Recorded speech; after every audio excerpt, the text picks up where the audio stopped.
কিচ্ছু নাই। দেখেন ফাতেমার আল্লাহর প্রতি তাওয়াক্কুল কত, আল্লাহর প্রতি ভরসা কত। এবার ফাতেমা ডাক দিয়ে বললেন, স্বামী দাওয়াত দিয়ে আসেন দয়াল নবীকে, দাওয়াত দেওয়ার দায়িত্ব আমাদের, জান্নাত থেকে খানা পাঠাইবারে দাওয়াত তো আমার আল্লাহ, জান্নাত থেকে খানা পাঠাইবার দায়িত্ব আমার আল্লাহর। কেমন ফাতেমা? আজকের ফাতেমা রুকিয়া উম্মে কুলসুম ফজরের টাইমে ঘুমায় থাকে, এক ওয়াক্ত নামাজ পড়ে না। আছে কি আছে না? এই ফাতেমা দিয়ে লাভ আছে? আমার মুফতি সাহেব আগাবেলা আলোচনা করে গেছে, বিবির জন্য স্বামী জাহান্নামে যাবে, বিবির জন্য স্বামী জাহান্নামে যাবে, বিবির জন্য সন্তান, মায়ের জন্য সন্তান জাহান্নামে যাবে। এইভাবে মতান্তরে 4 জন থেকে 5 জন মানুষ একজন নারী জাহান্নামে টেনে নিয়ে যাবে।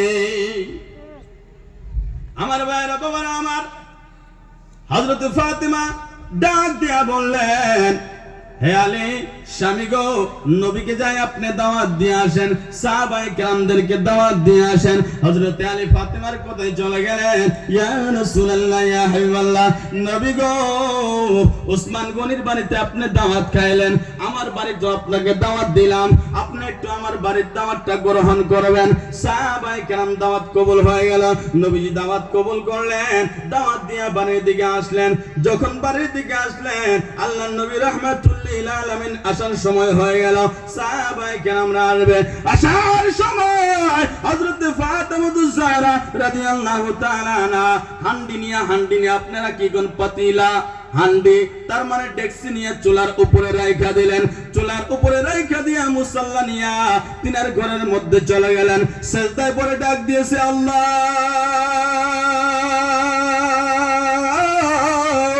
মাবুদ, তোমার নবীর মেয়ের ফাতেমার সম্মান তুমি রক্ষা করো আল্লাহ। আল্লাহ গো, তোমার নবীকে দাওয়াত দেওয়া হয়েছে, আল্লাহ খালি পাতিলা তো চুলার উপরে আমি রেখে দিয়েছে, আল্লাহ তোমার দরবারে আমি সেজদায় পড়ে গিয়েছে। মাবুদ, সম্মানের মালিক তুমি আল্লাহ, ইজ্জতের মালিক তুমি আল্লাহ। আল্লাহ তোমার ফাতেমার সম্মান তুমি রাখিও আল্লাহ, হে আল্লাহ তোমার ফাতেমার সম্মান রাখিও।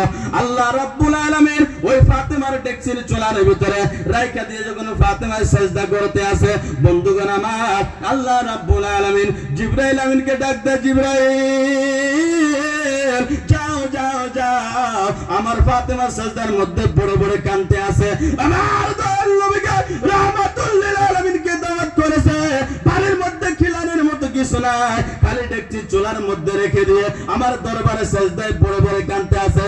জিবরাইল যারে যা, জান্নাত থেকে বিরিয়ানি নিয়ে মা ফাতেমার ঘরের ডেকচিটা একটু ভরায় দিয়া, সুবহানাল্লাহ।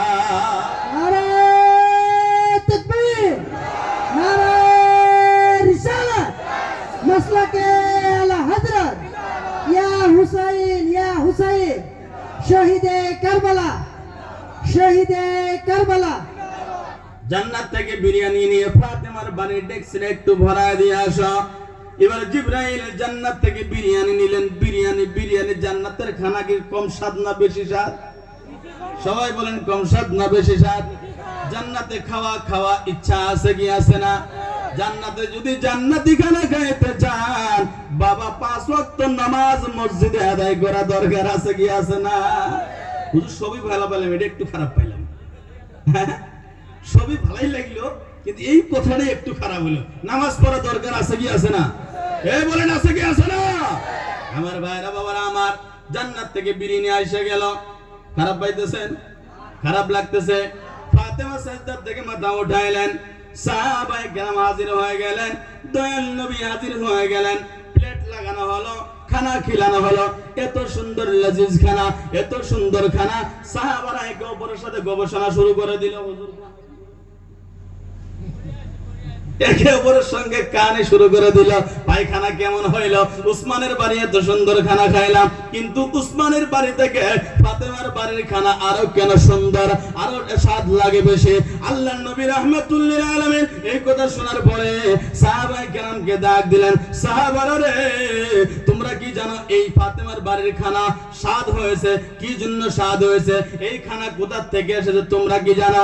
সাহাবারা বললেন ইয়া রাসূলুল্লাহ ইয়া হাবিবাল্লাহ, না না আমরা তো জানি না। আমার দয়াল নবী ডাক দিয়া বলল, হে সাহাবারা শোনো, আমার ফাতেমা আল্লাহর দরবারে সিজদা করার কারণে আমার আল্লাহ জান্নাত থেকে বিরিয়ানি ফাতেমার বাড়ি পাঠায় দিয়েছে। জোরে বলেন সুবহানাল্লাহ। এবার ফাতেমা খানা শেষ হয়ে গেল, দয়াল নবী খানা খাইলেন, সাহাবায়ে কেরামরা খানা খাইছেন। খানা খাওয়ার পরে এবার ফাতেমা আবারও সিজদার মধ্যে চলে গিয়েছেন। আমার আল্লাহ ওসমান গনি রাদিয়াল্লাহু তাআলা আনহু নবীর এক একটা কদমে এক একটা গোলাম আজাদ করেছে। মাবুদ, আমি ফাতেমার ইচ্ছা হয় আমি দয়াল নবীর কদমে কদমে এক একটা করে গোলাম আজাদ করব, কিন্তু আমার কাছে দিকে শোনাই। আল্লাহ রাব্বুল আলামিন ডাক দিয়ে বললেন জিবরাইলকে, জিবরাইল যাও যাও যাও যাও যাও, আমার নবীকে সালাম দাও, আমার নবীর কানের মধ্যে বইলা দাও ফাতেমা যেন চিন্তা না করে। ফাতেমা সিজদা করার কারণে হযরত ওসমান এক একটা কদমে এক একটা গোলাম আজাদ করেছে, আর ফাতেমা সিজদা করার কারণে নবীর এক একটা কদমে আমার আল্লাহ এক একটা জাহান্নামীকে maaf করে দিয়েছে। জোরে বলেন সুবহানাল্লাহ। নারে তাকবীর। আল্লাহু আকবার। জাহান্নামীকে আল্লাহ maaf করে দিয়েছে ফাতেমার সিজদার কারণে। বলেন আজকের ফাতেমার নামাজ দরকার আছে কি আছে না? এই ওয়াজগুলো করলে হুজুর খারাপ? কি খারাপ? হুজুর খারাপ?